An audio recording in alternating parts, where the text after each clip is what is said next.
माशाल्लाह जी अज दूसरा मोड़ बराबर होगा ना 3 बच्चे ते अल्लाह पाक का शुक्र है कि बच्चा अपना उच्चा है, वैसे नज़र नहीं हाँ दा पे वैसे अखा नाल कैमरा कैच कर सकता उन्होंने ते काफ़ी अच्छी परवाज़ दे रहा माशाल्लाह और टांगियां शांगियां पड़कन लग पियां ने।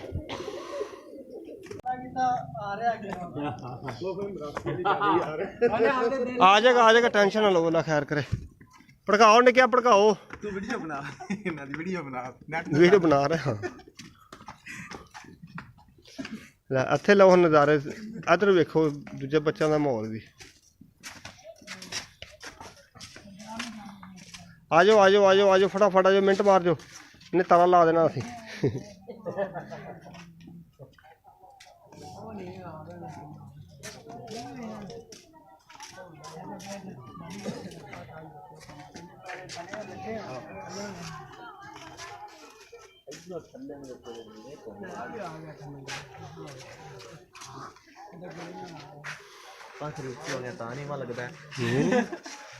आहो आप उच्चे हो गए।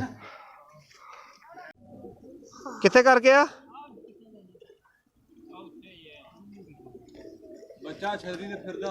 सामने माशाल्लाह डेरा जी।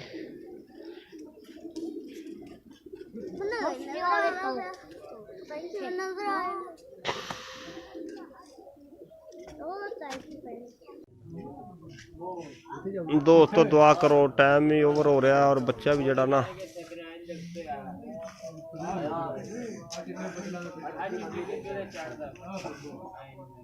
बच्चा बहुत उच्चा है अभी, अल्लाह करे बैठ जाए।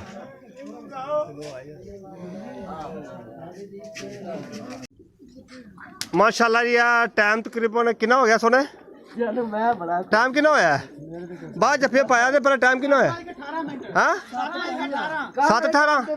लो 7:18 माशाल्लाह बच्चा साडा बैठ रहा है। बच्चा दे एक नाल कबूतर पाया सी, बच्चा माशाल्लाह बैठ गया। बच्चा 7:18 हो गए।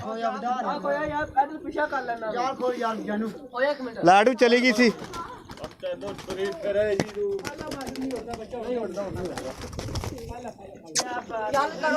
बच्चा तो माशाल्लाह यार बच्चा फड़ी जाए फड़ी सुभान अल्लाह जी। वाह जी बच्चा बच्चा हुण बैठा जी माशाल्लाह जी। बच्चे